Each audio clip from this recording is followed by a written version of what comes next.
tocado, como mujeres que somos, mostrar nuestra felicidad y dar la enhorabuena al equipo femenino de fútbol español por su victoria en el Mundial.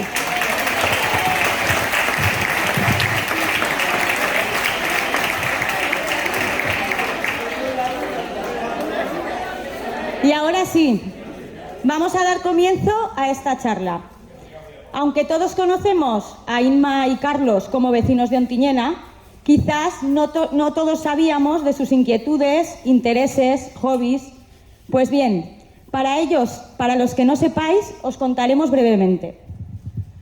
Bueno, yo voy a hablar de Inma, que la conozco más que somos quintas.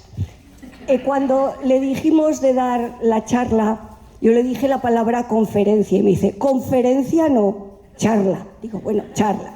Dice que yo no soy historiadora profesional, pero pensamos que de este tema sabe más que nadie. Nos contaba hoy pues de su afición que le viene desde muy niña, que ya en la calle pues oía a las mujeres mayores que contaban historias del pueblo y ella se fijaba, preguntaba, le explicaban. Luego que su primer trabajo, que fue en la centralita que había allí en Casa Rozas, pues iban las personas allí a poner conferencias y también le contaban, le explicaban y ella pues se iba quedando con las cosas. Pero no se quedaba, digamos, solo en lo que oía, porque ya sabemos que de lo que se cuenta a veces a la realidad, pues hay diferencia. Entonces, por lo que valoramos esta charla de hoy es porque ella lo documenta, busca archivos, averigua, indaga, anota, recopila. Entonces, esto es lo que valoramos, porque sabemos que nos va a contar cosas que están comprobadas. Este año, pues el motivo de esta charla es que es el 200 aniversario de la muerte del obispo Roda. Su trayectoria, digamos, de investigación de cosas del pueblo se refleja en 3 libros que ha escrito: Tradiciones de Ontinyena, Ontinyena entre el Cierzo, el Bochorno y el Morellano, y el último, Ontinyena de secano a regadío, por el que recibió un premio Félix de Azara de la Diputación Provincial de Huesca en el año 2014. Aquí nos ha traído 2 fotografías que luego quien las quiera ver con detalle pues ya se acercará. Esta es la Virgen que estaba en el retablo del altar mayor de Ontinyena, ante la que había, yo creo, en tiempos del obispo Roda, que es la que se quemó para la guerra. Y la otra es una imagen de la Virgen del Carmen, que luego pues ya darás más detalles. Has dicho que era de la época suya, ¿no? Pues de finales del 1800. Pues bueno, esto ya lo detallará más ella. Bueno, pues el que no conozca a Carlos o no lo tenga muy tratado, le apasiona el mundo de la imagen. Empezó como aficionado y poco a poco llenó su casa de aparatos cada vez más grandes y curiosos. No sabemos qué le parece a Rosana, pero a él se le ve disfrutar con la tecnología. En cuanto tiene oportunidad de colaborar con algo, allá que va. Él ha colaborado con el fútbol de Ontinyena retransmitiendo cada partido y con el AMIPA de Ontinyena produciendo el vídeo Homenaje a nuestros mayores, presentado en este salón en las Jornadas Culturales en mayo de este año. Tal fue el éxito que tendremos la oportunidad de volver a verlo para estas fiestas a aquellos que no pudimos estar. Bueno, y los usuarios de Internet imaginamos que conoceréis su canal de YouTube, Rodatube, donde podemos encontrar breves reportajes grabados con dron del amanecer de Ontinyena, el atardecer en San Gregorio, de las fiestas y de cualquier otro evento ocurrido en el último año. Desde el Ayuntamiento y la Comisión de Fiestas queremos darle las gracias por su predisposición y el entusiasmo mostrado ante la propuesta. Y ahora sí, os dejamos con ellos. Gracias.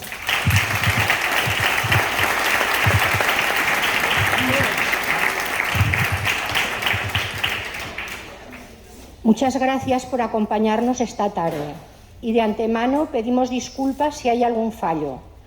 Explicaremos la historia de nuestra fiesta en 7 fases que irán saliendo en el audiovisual, el cual es mérito de Carlos. Queremos agradecer la lectura y opinión de José Antonio Adel, el cual siempre está dispuesto a ayudar. Si queréis hacer alguna pregunta o comentar algo, podréis hacerlo e intentaremos contestar. Comenzamos con el nacimiento e infancia de Ignacio Ramón de Roda y terminaremos con el 200 aniversario de su fallecimiento. Bueno, muy buenas tardes. Yo soy más de hacer que de hablar, eso la que me conocía lo sabe. Para mí ha sido un placer acompañar a Inma cuando me explicó su proyecto, pues intenté ponerme a la altura y ayudarla en todo lo posible. Y bueno, viniendo de un antepasado que podía ser mío, ¿no? Otto Roda, pues que más que no tenía que estar yo aquí. Pues nada, lo hemos hecho con mucha ilusión y esperemos que os guste. Venga.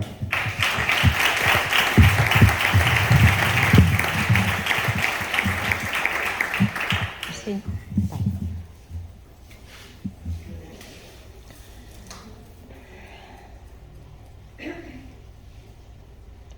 Nacimiento e infancia. En el número 8 de la calle Santa Águeda nació el 17 de octubre de 1752 Ignacio Ramón de Roda y Pamias, hijo de Joaquín Roda y Antonia Pamias. Fue bautizado en la iglesia parroquial de Santa María la Mayor de este pueblo, el mismo día de su nacimiento. Su biógrafo, Pablo Angas Castel, otra figura relevante de esta villa, lo describe diciendo: sería bautizado con el aparato, alegría y solemnidad con que realizaba estas fiestas las familias pudientes. Fue acompañado por un gentío de críos en la ida y vuelta para no perderse el momento de estar bajo el balcón cuando sonara la hora del reparto del bautizo, que consistía en tirar frutos secos, higos, bellotas, castañas, pasas y, si la familia como esta era pudiente, ochavos morunos. El chavo era la moneda de cobre de la época. De aquí proviene esa expresión de nuestras abuelas de no tener un chavo. Era el colmo de no tener dinero. Los padres y los padrinos estarían tomando el consabido chocolate. ¿Cuántas veces el joven recorrería las calles del pueblo, sus cuestas, y habría bajado el torcido y pedregoso camino de los huertos cuyas hortalizas se agostean? Se morían en agosto por falta de riego. No olvidemos que el alcanadre se secaba en verano. El joven Ignacio fue educado en la religión y fue creciendo en la tranquilidad y apacible vida del pueblo. Sus estudios y primeros nombramientos. En la adolescencia fue enviado a estudiar al Colegio de San Vicente en Huesca, donde eran educados los hijos de las familias adineradas aragonesas. Allí aprendió filosofía y sagrada teología. En el año 1775 continúa sus estudios aprendiendo derecho canónico. Finalizada su carrera, gana unas oposiciones en el Colegio de la Santa Cruz de Valladolid. 2 años después, ganó otras oposiciones, por lo que fue catedrático y vicerrector. En 1781 fue teólogo del Arzobispado de Burgos y se presentó en el año 1783 a la electoral de Segovia. En agosto del mismo año quedó en segundo lugar para el canonicato de Talavera y en 1884 fue propuesto en tercer lugar para el arcedianato de Daroca, siendo nombrado el 18 de octubre rector de dicho colegio. Hombre de la Iglesia, amante de la patria y del rey. El día 6 de abril del año 1786 tomó posesión como racionero en la Catedral de Santiago de Compostela. Anteriormente había sido graduado doctor por la Universidad de Ávila y el 12 de septiembre de 1801 fue nombrado canónigo de la Catedral de Santiago. En Santiago de Compostela era conocido por su trabajo y su entereza de carácter. Y llega la Guerra de la Independencia. Formó parte de la Junta de Defensa de Galicia en la Guerra de la Independencia. A la llegada de los franceses a Santiago, siendo informados de la conducta del obispo, que según la crónica de esa época, debajo de la sotana albergaba un corazón español, fue hecho prisionero y encarcelado en el castillo de San Antón. Desde aquí lo trasladaron a un pontón, es un barco flotante de tablas donde padeció los rigores de tan estrecha prisión por espacio de 3 meses. Es de la época en la que le tocó vivir. ¿Qué ocurría en España y en Andalucía antes del 19 de marzo de 1812? El 19 de marzo de 1812, España estaba en guerra contra los franceses que habían invadido el territorio español. A este conflicto se le llamó Guerra de la Independencia Española y provocó que Andalucía viviera una de las épocas más agitadas de su historia. Las causas que nos llevaron a la Guerra de la Independencia hay que buscarlas unos años antes. Por aquel entonces, España estaba gobernada por Carlos IV, quien se había aliado con Francia para luchar contra Inglaterra. Esta alianza fue la causa de uno de los mayores desastres de nuestros ejércitos, la Batalla de Trafalgar, que tuvo lugar frente a las costas andaluzas. En la Batalla de Trafalgar, los barcos ingleses hundieron la mayor parte de la flota española y francesa.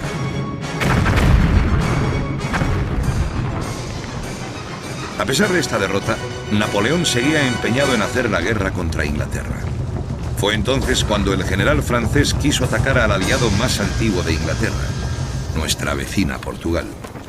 Como el ejército francés había perdido sus barcos en la batalla de Trafalgar, Napoleón pidió permiso al rey Carlos IV para que sus tropas pasaran por España para llegar a Portugal por tierra. El gobierno español concedió el permiso a Napoleón con la condición de que una vez invadida Portugal, este país se repartiera en 3 partes. Una parte para Francia, otra para España y la tercera parte para Manuel Godoy, el primer ministro español que había firmado este tratado con los franceses. Una vez que los franceses estuvieron en territorio español, Napoleón rompió su alianza e invadió el país. El rey español Carlos IV, asustado, intentó abandonar España, pero el pueblo se lo impidió en el llamado Motín de Aranjuez.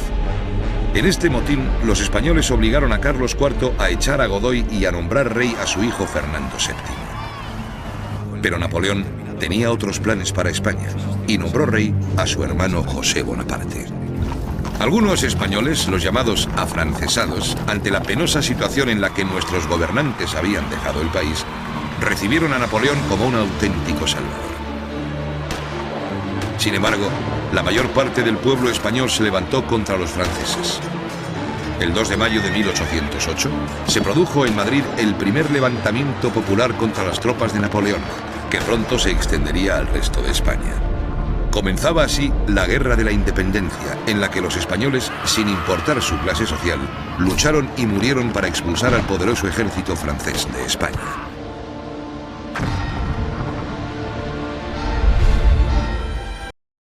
La Constitución de 1812 se hizo en la ciudad de Cádiz y no en otro lugar, porque la capital gaditana fue la única ciudad en España que resistió el ataque francés.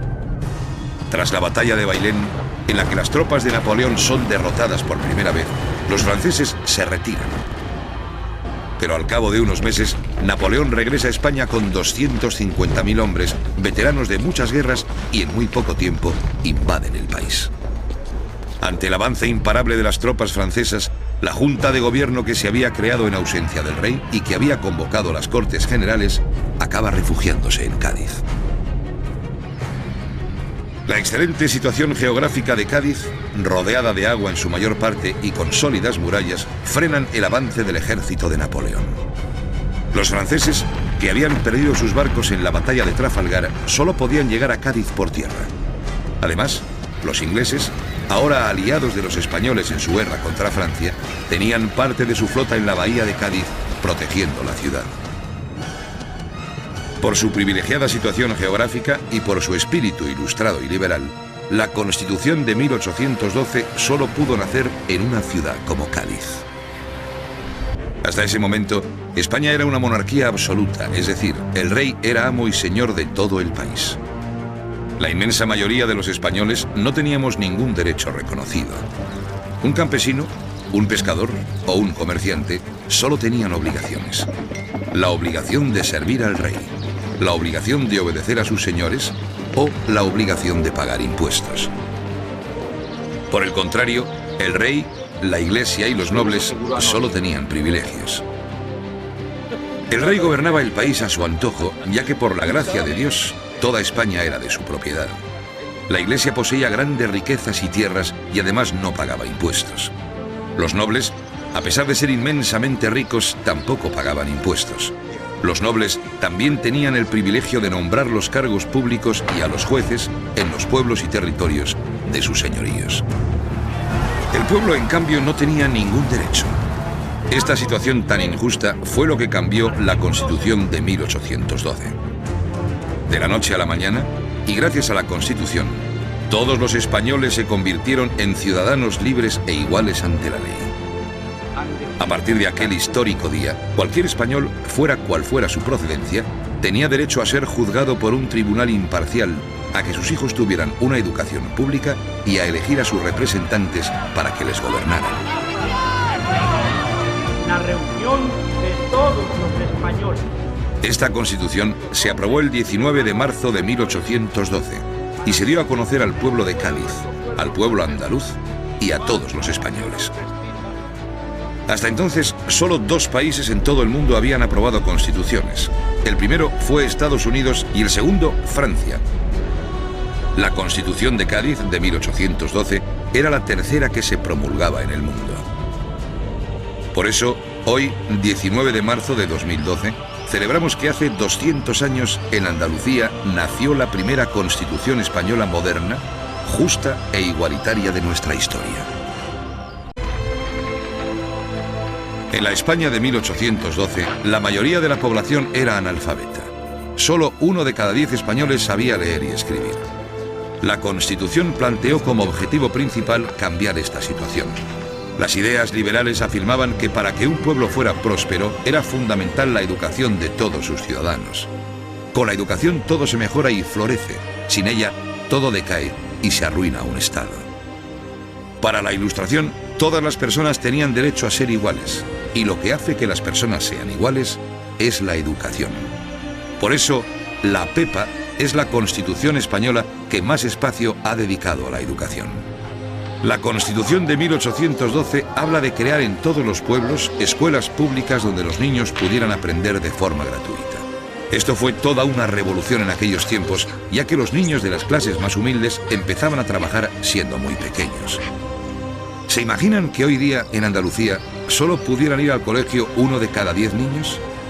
La Constitución de Cádiz fue el primer paso para que actualmente haya una educación libre y gratuita en todos los pueblos y ciudades de Andalucía. En el año 1813 lo eligieron diputado a Cortes. Su conducta como diputado fue de acendrado defensor de Fernando VII. En esta época de reformas, sus ideas le hicieron firmar en 5º lugar el Manifiesto de los Persas. Este es el nombre por el que se conoce un documento suscrito el 12 de abril del año 1814 en Madrid por 69 diputados de tendencias absolutistas que pretendían se aboliese la Constitución de Cádiz a favor de una monarquía absoluta. Obispo de León y llegada del Lignum Crucis a Ontinyena. El rey Fernando VII, por sus servicios prestados, lo presentó como candidato al obispado de León y el Papa Pío VII lo preconizó como tal. Tomó posesión el 7 de marzo del año 1815. Se distinguió por sus visitas pastorales, entre ellas al monasterio de Santo Toribio de Liébana, en Cantabria, donde en el siglo VIII cuentan que se trajo desde Astorga los restos del obispo Santo Toribio junto con la reliquia del Lignum Crucis que él mismo había traído de Jerusalén.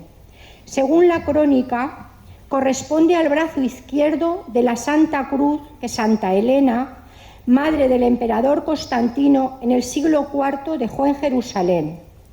Está cerrado y colocado en forma de cruz. El agujero donde clavaron la mano de Cristo está entero. El trozo del madero santo tiene 63 centímetros en el palo vertical y 39 en el brazo horizontal. Está engastado en una cruz de plata dorada de estilo gótico y fábrica castellana. Fray Luis Domingo Gaya, prior del monasterio, nos facilitó el estudio científico que en el año 1958 se realizó por el Instituto Forestal de Investigaciones y Experiencias de Madrid, en el que dice que la astilla de Santo Toribio, por lo tanto la de nuestro pueblo, pertenece a un ciprés, árbol habitual de Palestina y que tiene una antigüedad de más de 2000 años. El obispo Ignacio Ramón concibió la idea de extender la adoración pidiendo a los monjes benedictinos poder extraer un trozo de la cruz y la describen así: llenos de respeto y dobladas las rodillas, con las propias manos extrajeron un trozo, del cual se separó uno para la Catedral de León, otro para el Colegio de la Santa Cruz de Valladolid y un tercero en forma de cruz para el pueblo de Ontinyena. Esto se firmó el 4 de marzo del año 1817 y el 13 de mayo de ese mismo año, en una visita del obispo de León, nos fue entregado el relicario. El párroco, junto a la junta parroquial, serían los encargados. El origen de nuestra fiesta mayor. La fiesta mayor, tal como la conocemos en la actualidad, se celebra desde hace muy poco, desde el año 1916. Anteriormente era el Día de la Virgen del Carmen, el 16 de julio. Durante este tiempo coincidían las dos celebraciones. Por ser julio, época de siega y de trilla, el ayuntamiento, sin la presencia del sacerdote, decidió su traslado al 8 de septiembre. En el año 1936, debido a la guerra civil, el relicario y algunas imágenes de la iglesia se guardaron en lugar seguro. Pilar Estrada Roda, hija de José Estrada y Asunción Roda, nos explicó que después de tener escondido en su casa el Innum Crucis y viendo que no era lugar apropiado, su madre se lo ató a la cintura y, escondido debajo de la ropa, lo llevó a casa de sus abuelos maternos, llamada Casa Matías Roda. Matías Roda fue el sacerdote que bautizó al obispo.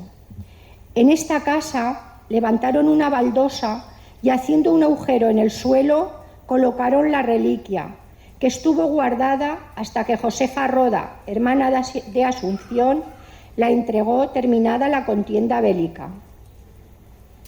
En septiembre del año 2006, en el programa festivo, siendo alcaldesa Nuri Soler, se incluyó una explicación sobre el origen de la fiesta. Ese mismo año, el 5 de noviembre, en un artículo en el Diario del Alto Aragón, Valeriano Lavara escribía que existía otro relicario en Pensilvania como el nuestro, el cual también lo nombra José Puello. En el documento que poseemos solo consta que fueron 3, pero esto no quita la posibilidad que pudieran ser 4.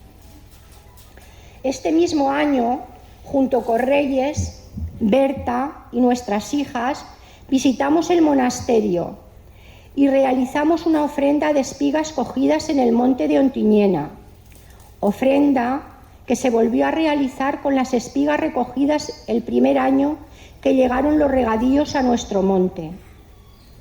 Para la celebración de la fiesta, el obispo Roda compró un campo en la partida del Morenillo para que con sus productos se pagasen los gastos que ocasionaban los festejos. Así fue durante unos años, hasta que se aprobó la desamortización de Mendizábal. Al ser un bien de la Iglesia, la finca salió a pública subasta, siendo comprada por la familia del obispo. Más recientemente, por problemas de embargo a la familia Roda, la finca volvió a salir a pública subasta, siendo comprada por un sobrino de la última propietaria, José Estrada Roda. Todavía este campo se conoce como el de la Reliquia, que es el que estamos viendo en imágenes. La muerte del obispo Roda. En el trienio liberal que transcurre entre 1820 y 1823, el obispo Roda, por sus ideas políticas, fue desterrado de su obispado, acusado de represión con los que mostraban ideas liberales. En este periodo hay varias cartas del obispo recurriendo a este decreto. En febrero de 1821 se comunicó su traslado a Valencia de Don Juan. Estaba en León, pero pertenecía a la diócesis de Oviedo. Así quedaba cumplido el decreto, pues estaba en otra feligresía. Pero esto no fue del agrado de Florencio García, que era entonces el jefe político de la provincia, que consiguió lo desterrasen más lejos de su diócesis. Partiendo al convento de Santa Clara en Tordesillas, en cuya población estaba Saturnino Abuín, apodado el Manco de Castilla, que también apoyaba el régimen absolutista. La ferocidad irreligiosa de los constitucionales acusaron al obispo Ramón de seducir al pueblo con ideas subversivas, mas las continuas delaciones de que proveía de dinero y armas al tal Saturnino provocaron que recibiese otra orden del ministro Benicio Navarro, por la que le obligaban a trasladarse a San Fernando en Cádiz. Ignacio Ramón de Roda siguió solicitando y recurriendo al traslado, pidiendo que lo enviasen a un lugar menos distante, por la poca salud de que gozaba, por su avanzada edad y por la penuria y escasez de recursos. Todos sus bienes estaban embargados. Llegó la resolución a la petición el 28 de diciembre, en el que se le designó fuese Rueda en Valladolid el lugar del traslado, gracias a las reiteradas súplicas e influencias de amigos. Tras el viaje, en unos días tan crudos, llegó enfermo, tal como aparece en su biografía textualmente. Postrado su cuerpo por la enfermedad que le aquejaba y angustiada su alma, el día 3 de enero ya le fue imposible levantarse, falleciendo el día 4 a las 7 de la tarde a la edad de 71 años. Aquí comenzó un nuevo problema con su enterramiento, ya que los obispos eran enterrados en las iglesias o catedrales, pero el fiscal tenía ideas liberales y el obispo había defendido el gobierno absolutista de Fernando VII y además había firmado el manifiesto de los persas. Decidieron después de varias consultas que no se enterrase en la iglesia como mandaba la orden, y el ayuntamiento ordenó al párroco le diesen sepultura en el cementerio. Así se describió en su biografía. Es conducido por 4 hombres, el cura y el escribano, para dar fe. No terminó aquí la historia, sino que cuando el pueblo de Rueda se vio libre del gobierno liberal, decidieron exhumar el cadáver y enterrarlo en la iglesia. El día 10 de junio sería el traslado. Después de una reunión para tratar cómo desenterrar el cadáver sin una exposición de salud pública, hechos los preparativos, pasaron los facultativos a reconocer el cadáver. Entre ellos estaba un profesor de farmacia, el alcalde y el médico de Rueda. Y después de 5 meses y 5 días, dispusieron que la misma caja en la que se encontraba fuese empapada en sábanas con vinagre y puesta en otra caja con decoro y dignidad. Fue recogido con solemnidad y conducido a la iglesia, donde en medio del crucero de la capilla mayor se le dio tierra. El día 30 de ese mes, con pompa y solemnidad, tocando a gloria y asistiendo gentes de los pueblos cercanos, se celebró una misa por el vicario eclesiástico de Medina. 200 años de su muerte, 1823-2023.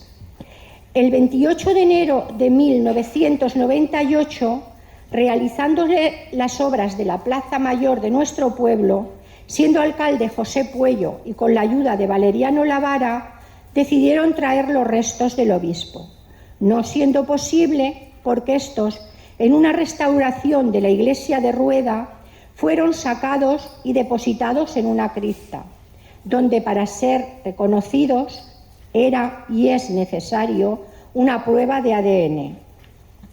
Al no traerse los restos, se decidió hacerle el actual monumento con su escudo.